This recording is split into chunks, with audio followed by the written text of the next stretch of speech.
आज हम देखेंगे जुजुत्सु काइसेन सीजन 2 के एपिसोड नंबर 2 को।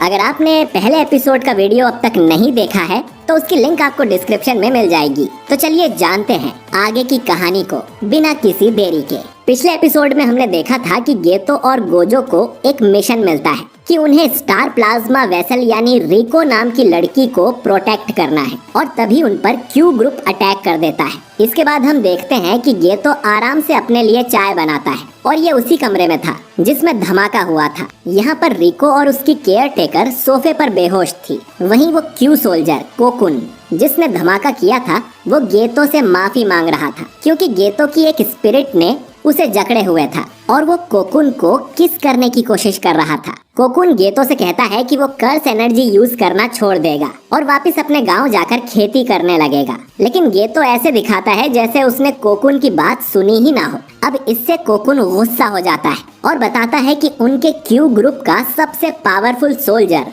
बेयर भी यहाँ आया है और वो उसे अच्छा सबक सिखाएगा। तभी गेतो के मोबाइल पर एक मैसेज आता है जिसमें गोजो ने उसे एक फोटो सेंड की थी। गेतो ये फोटो कोकुन को दिखाता है जिसमें गोजो ने ऑलरेडी बेयर को हरा दिया था। अपने सबसे पावरफुल मेंबर की हार के बाद क्यू ग्रुप पर ताला लग जाता है। इसके बाद हम एक बोट रेस अरेना को देखते हैं जिसमें तोजी फुशिगिरो बैठा हुआ था जिसे सॉसेरर किलर भी कहा जाता है। कॉन्ग उसे ढूंढता हुआ यहाँ आता है तो तोजी उसे बताता है कि वो रेस पर पैसे लगाने आया था जबकि अब तक वो एक भी बेट नहीं जीता है। कॉन्ग तोजी को उसका काम याद दिलाता है कि उसे स्टार वेसल को मारना है, जिस पर तोजी कहता है कि वो बराबर की लड़ाई में गोजो को कभी नहीं हरा सकता, इसीलिए उसने कुछ गुंडों को वहाँ भेजा है जिनसे लड़ने में गोजो थोड़ा थक जाएगा और फिर वो अटैक करेगा। इसके बाद तोजी रेस पे लगाए पैसे हार जाता है। कॉन्ग उसे सलाह देता है कि वो सट्टेबाजी पर कम ध्यान दे और जाने से पहले वो तोजी से पूछता है कि मेगुमी कैसा है, मगर तोजी को याद ही नहीं आता कि मेगुमी आखिर कौन है।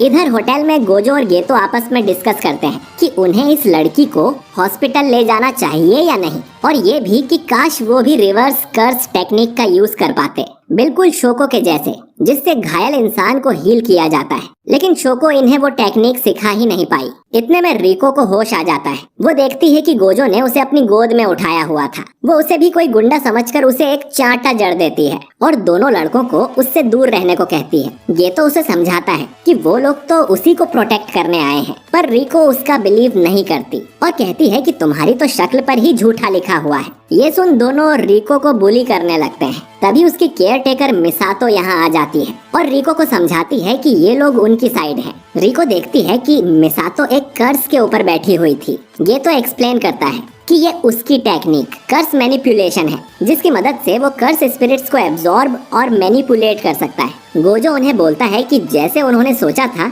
ये लड़की बिल्कुल वैसी नहीं है। उन्हें लगता था कि ये दुखी होगी क्योंकि कुछ ही दिनों में इसकी बॉडी टेंजन से मर्ज होने वाली है, जिस पर रिको कहती है कि उसे गर्व है कि वो मास्टर टेंजन की वेसल है और मर्ज के बाद वो और टेंजन एक हो जाएंगे। लेकिन गेतो और गोजो उसकी बात पर ध्यान नहीं देते और गोजो गेतो को अपनी नई होम स्क्रीन दिखाता है। इसके बाद वो रिको का मजाक उड़ाते हैं, उसके तो कोई दोस्त भी नहीं होंगे। और तभी रिको को याद आता है कि आज तो उसे स्कूल जाना है और रिको की रिक्वेस्ट के लिए सभी उसके हाई स्कूल पहुंच जाते हैं। गोजो यागा से पूछता है कि उन्हें तो रिको को सीधा जुजुत्सु हाई ले जाना चाहिए क्योंकि यहाँ उसकी जान को खतरा है, लेकिन यागा बताता है कि उन्हें रिको की हर बात माननी होगी। ये मास्टर टेंजन का आदेश है। जो सुन गोजो उसे बिगड़ैल लड़की कहता है, पर गेतो उसे समझाता है कि मर्जर होने के बाद वो टेंजन बन जाएगी और हमेशा जुजुत्सु हाई के सबसे नीचे वाले हिस्से में रहेगी। वो इसके बाद कभी अपने फैमिली या फ्रेंड्स से नहीं मिल पाएगी, तो उसके आखिरी समय में हमें उसकी विश पूरी करनी चाहिए। मितासो आगे कहती है कि रिको की कोई फैमिली नहीं है। जब वो छोटी थी तभी उनका एक्सीडेंट हो गया था, तभी से मितासो ने ही उसे पाल पोस कर बड़ा किया है, इसीलिए वो भी चाहती है कि अपना आखिरी दिन वो अपने दोस्तों के साथ बिताए।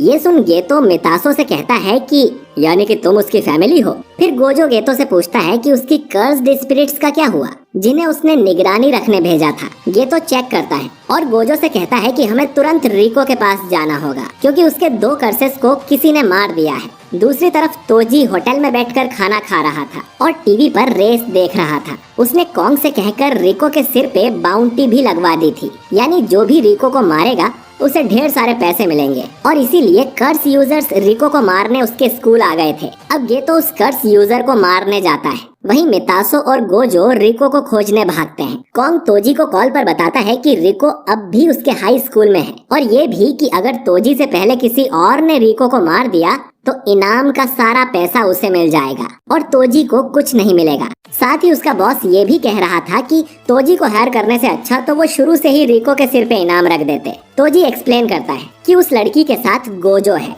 सैकड़ों साल में वो पहला ऐसा है जिसके पास लिमिटलेस और 6 आइस ये दोनों टेक्निक्स हैं। जब तक वो उस लड़की के साथ है कोई उसे नहीं मार पाएगा। तोजी कॉन्ग से कहता है कि वो बाउंटी को 47 घंटों तक चलने दे, उसके बाद वो सारा पैसा वापस उसके पास भेज दे। इतना कहकर तोजी कॉल को कट कर देता है। इधर स्कूल में गेतो का सामना एक बूढ़े कर्स यूजर से होता है जिसने 2 शिकिगामी समन किए थे। वो गोजो की यूनिफॉर्म देखकर ही समझ जाता है कि ये जुजुत्सु हाई से है और हमले के लिए रेडी हो जाता है। इसके बाद गेतो भी 2 छोटे स्पिरिट्स को बाहर निकालता है जिससे कर्स यूजर समझ जाता है कि गेतो के पास कर्स मैनिपुलेशन की टेक्निक है, लेकिन फिर भी उसे लगता है कि वो गेतो को हरा देगा क्योंकि गेतो यंग है तो अभी उसके पास इतना एक्सपीरियंस नहीं होगा और शायद वो क्लोज कॉम्बैट से भी डरता होगा। लेकिन तभी गेतो एक बड़े से केचुए कर्स को बाहर निकालता है जो कि शायद उस कर्स यूजर को निगल जाता है। ये सोचकर गेतो आगे बढ़ने लगता है, लेकिन तभी वो कर्स यूजर साइड से आकर उस पर अटैक करता है, पर तभी उसे अपना पुराना डॉग दिखाई देने लगता है। इस कर्स यूजर के पेरेंट्स इससे बिल्कुल प्यार नहीं करते थे क्योंकि वो कर्सेस को देख सकता था। सिर्फ उसका डॉग ही था जो बिना डरे उसके साथ रहता था, लेकिन उसे मरे तो 50 साल हो गए थे। अब कर्स यूजर को समझ आता है कि उसकी लाइफ उसकी आंखों के सामने दिख रही थी। इसके बाद गेतो कर्स यूजर को मारकर उसकी हालत खराब कर देता है क्योंकि वो हैंड टू हैंड कॉम्बैट में भी काफी अच्छा है और शुरू से ही वो यही चाहता था। अब गेतो उससे पूछता है कि वो कौन से ग्रुप से आया है, क्यू या टाइम वेसल एसोसिएशन। इधर गोजो सीधा रिको की म्यूजिक क्लास में पहुंच जाता है और बाकी लड़कियां गोजो को देखकर उस पर लट्टू हो जाती हैं। पहले तो उन्हें लगता है कि ये जरूर रिको का बॉयफ्रेंड होगा, पर रिको बहाना बनाती है कि ये बस उसका कजिन है। वो गोजो को उसके ग्लासेस निकालने को कहती है और गोजो भी सबको पोज देने लगता है। इनकी टीचर भी चुपके से गोजो को अपना नंबर दे देती है। फिर गोजो चुपके से रिको को लेकर यहाँ से निकल जाता है। गोजो अब रिको से कहता है कि वो सीधा जुजुत्सु हाई जा रहे हैं क्योंकि अगर यहाँ किसी से लड़ाई हो गई तो रिको की फ्रेंड्स को भी खतरा हो सकता है। तभी हम एक कर्स यूजर को देखते हैं जिसने अपने सिर पे एक बैग डाला हुआ था। वो रिको को देखकर कहता है कि इस मामूली लड़की को मारने पर 30 मिलियन मिलेंगे। तभी वहाँ मितासो आ जाती है और पूछती है कि उसे किसने भेजा है। इसके बाद मितासो सिर्फ एक झाड़ू से उस पे अटैक कर देती है और उसे हरा भी देती है। तभी गेतो भी यहाँ आ जाता है। उस बूढ़े से पता चल गया था कि रिको के सिर पे 30 मिलियन का इनाम है और उसकी टाइम लिमिट कल सुबह 11 बजे तक है और वो ये बात गोजो को कॉल पर बता देता है। वहीं इधर गोजो और रिको को उसी कर्स यूजर के 4 क्लोन्स ने घेरा हुआ था। रिको पूछती है कि क्या ये शिकिगामी है, जिस पर गोजो मजाक में कहता है कि जुजुत्सु सॉर्सरर्स की वैसे ही कमी है, तो तुम अगर नौकरी करना चाहो तो हमें ज्वाइन कर सकते हो। कर्स यूजर को इसमें कोई इंटरेस्ट नहीं था और वो अपना 5वां क्लोन भी बना लेता है। अब गोजो अपनी कर्स टेक्निक से 2 क्लोन्स को आपस में ही टकरा देता है। इसके बाद 2 और क्लोन्स गोजो पर हमला करने आते हैं, लेकिन गोजो की इन्फिनिटी की वजह से वो उसे छू भी नहीं पाते और फिर गोजो उन दोनों को भी पीट देता है। इस कर्स यूजर की टेक्निक यही थी कि वो खुद के 5 क्लोन्स बना सकता है और ये भी डिसाइड कर सकता है कि इन क्लोन्स में उसकी मेन बॉडी कौन सी होगी। यानी कि अब जो 5वां क्लोन बचा है वो ही मेन बॉडी है। यूजर पूछता है कि उसे ये कैसे पता चला, जिस पर गोजो बताता है कि उसकी आंखें अच्छी है। इसके बाद गोजो बताने लगता है कि उसकी टेक्निक्स कैसे काम करती हैं, जैसे इन्फिनिटी या टेक्निक ब्लू, जिससे गोजो किसी भी चीज को चुंबक की तरह अट्रैक्ट कर सकता है। अब कर्स यूजर यहाँ से भागने की कोशिश करता है तो गोजो फिर अपनी टेक्निक ब्लू यूज करता है, जिससे वो और कर्स यूजर एक जगह पर खींचे चले आते हैं। इसके बाद गोजो अपनी reverse cursed technique red use करने लगता है, लेकिन वो उससे एक्टिवेट ही नहीं होती क्योंकि गोजो को अब तक रिवर्स कर्स टेक्निक ठीक तरह से नहीं आती थी। तो गोजो एक सिंपल मुक्का मार के उस कर्स यूजर को हरा देता है। इस पूरी फाइट के दौरान रिको गोजो के साथ ही रहती है और गोजो की पावर की वजह से वो उसके साथ साथ उड़ रही थी। वो गोजो की पावर देखकर हैरान हो जाती है। तभी उसके मोबाइल पर एक मैसेज आता है